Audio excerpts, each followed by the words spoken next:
Okay, today I want to talk about one of the biggest myths and detrimental things that you can do in your golf swing and that people are still promoting all the time, and that is that you are pushing off your back foot as you swing.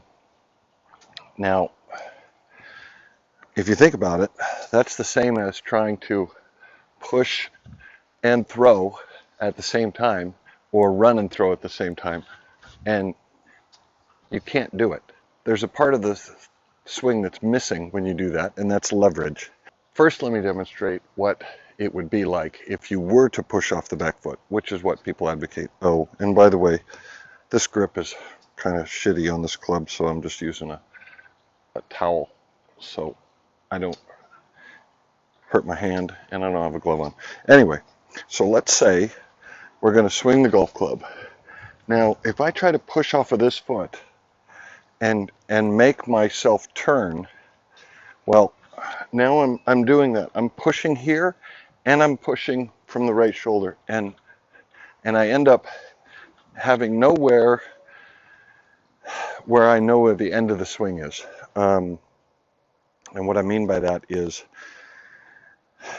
we want the release to happen around here. But if I'm pushing, well, why would it stop there? It wouldn't. So what actually happens is we're pushing against or backwards with the left foot. So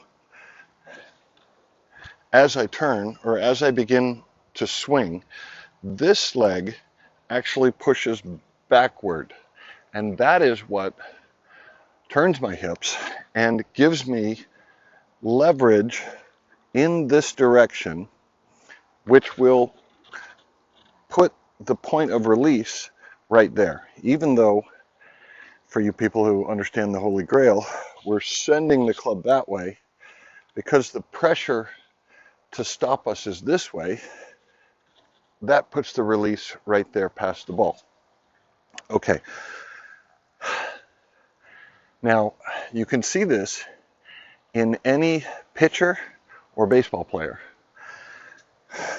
And what you do in baseball is, now the part of the swing I'm talking about is the part where you are actively bringing the club around to deliver it. This is not part of the swing. Taking the club back and preparing is not part of the swing. That's all wind up. The swing is actually when you start firing to hit. Just in baseball, I mean, in baseball, you wouldn't call this part of the swing, would you? Or it goes this way, you know. So the swing is actually just that part. Anyway, and I even did it there naturally, but once I describe it to you, you'll understand what I'm talking about. When we swing a baseball bat, you're up here, right? And you're getting ready, but you're not quite ready yet until that ball is just about out of the pitcher's hand. And then you squat and you step forward, almost. What do we do though? We're actually standing on the back foot and we fall forward. We're not pushing forward. You're not pushing it forward.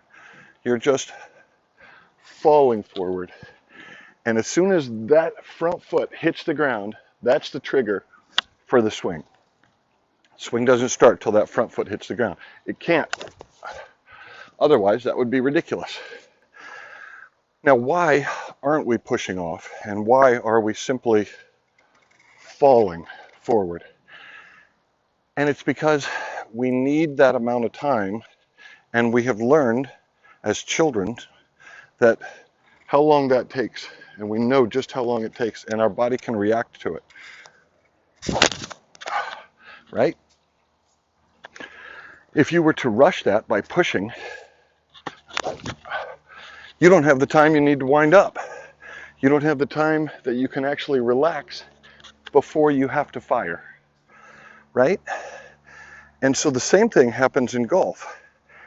Now, in golf, we get to the top and our weight is on the right side, but The left foot hasn't left the ground, although it could, because we're essentially standing on this right foot. Now what we're going to do from here is the same as we do in baseball, and that's what lifting that lead heel is all about, is you're going to fall forward, and that's taking this leg out of the tripod, let's say, or out of your stance, as you get up here. And so as we fall forward, we bend the leg, and when we get to the point where we're going to fire, that's when the leg starts straightening again. So it went from collapsing to firing, and that is the same motion as getting that front foot down and pop. That's what triggers your swing from the top. Now I'm going to show you a couple examples of exactly what I'm talking about, and when you see it, you'll realize that I'm absolutely right. And I still don't know how anyone can advocate pushing off of the back foot. And let's say I wanted to do this, right? Which is, a lot of amateurs are told you need to push off the back foot to get the hips to turn. And in order to do that, your back foot would have to be on the ground. And in order for you to apply pressure, you would have to retard the hip turn so that you can continue to push off of that back leg. But now there's nothing to give you a release point. So that's why, you're just swinging just kind of haphazardly in the air, the same as pushing and throwing. It's there's nothing to stop you. When you throw, that front foot hits the ground, it jams backwards, and that sends a shock wave up your body, boom, which allows you to throw. Without that violent stop of the forward motion, we don't get that shock wave that we use to throw or swing or whatever. So a lot of amateurs that simply never get that power that they have in them. But if you're not using that force, you'll absolutely never get it into the ball. I've had many argument, you could say, with teachers, and every one of them always turns out to say, well, I was also a baseball coach and you're dead wrong. We absolutely push off the back foot. No, you don't. You fall off of it, but you don't push off of it. And if you had a peg leg, you could do this just as well, right? You don't need muscle to fall, which is also one reason why, let's say an amateur gets his weight beyond this foot. Now, how am I going to fall back this way? I have to, well, you just saw it. I had to bring weight over here so that I could tip over and fall.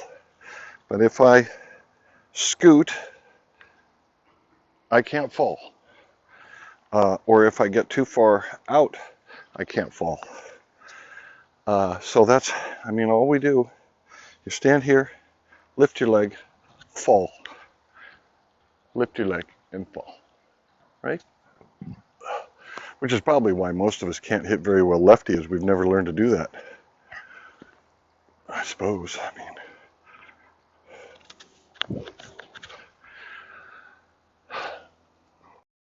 Okay, here's a good example of what I'm talking about with the back foot here. Let's take a look at real time, or slow-mo.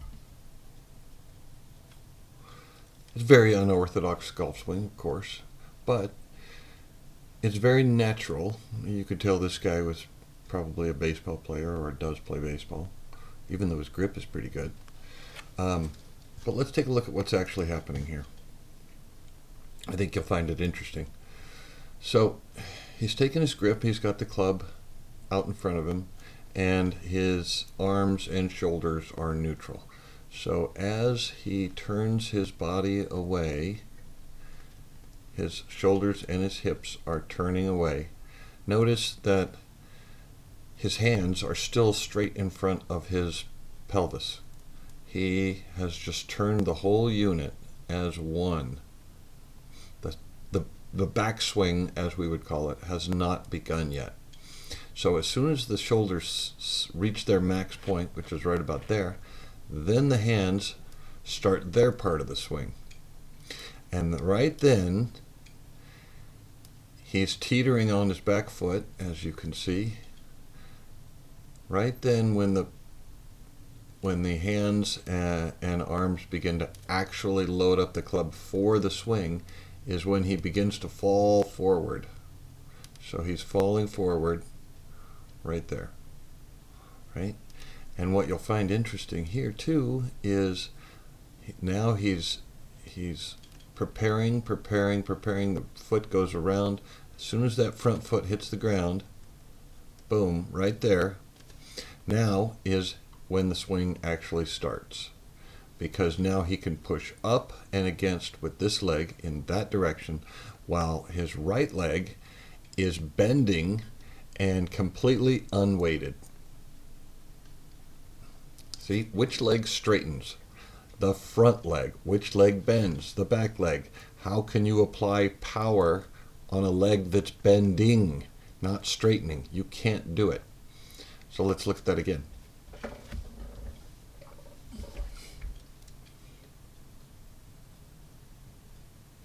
So this is a massively exaggerated golf swing.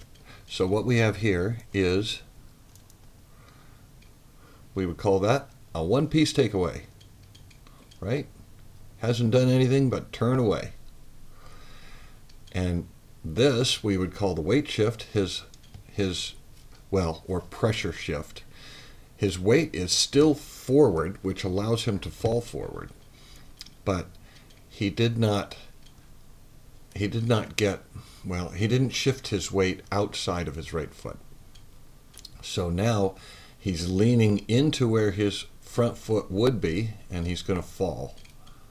And so I call that the teeter and fall, which we do it in golf as well. We don't do it nearly as much. But there it is, triggers the swing. So if you can work this out in a golf swing, this is actually what is tempo. Because as I was talking about, this guy has learned how long it takes him to fall forward onto that front foot. And that's how much time he needs to prepare the club to swing. And that is what we call tempo.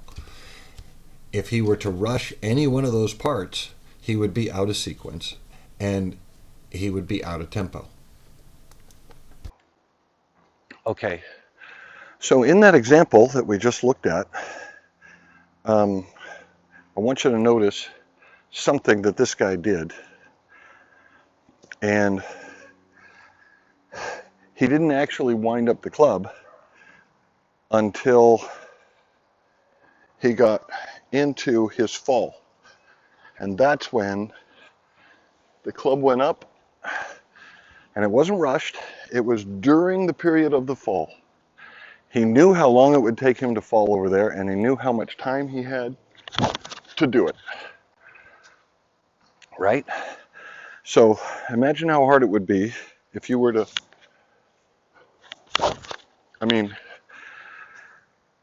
that wasn't too hard because I actually did a tiny little preparedness up at the top, which we just do that naturally. But let's say you never had that fall and you're up here and you just, what triggers the swing? What does it? When does it stop? When does it start? You don't know. Okay. I think that was pretty good. Okay, here's another video. It's a good example of what I was talking about. I'll let it run once through.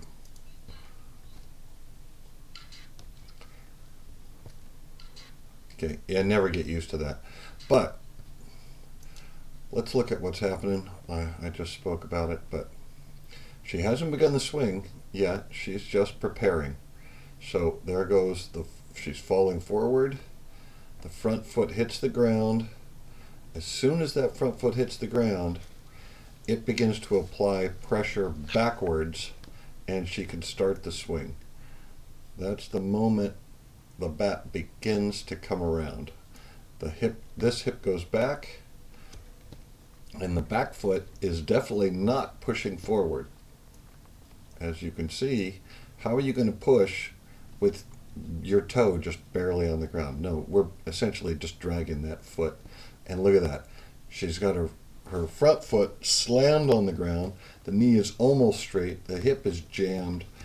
And all that power and torque has been applied up and into the baseball bat.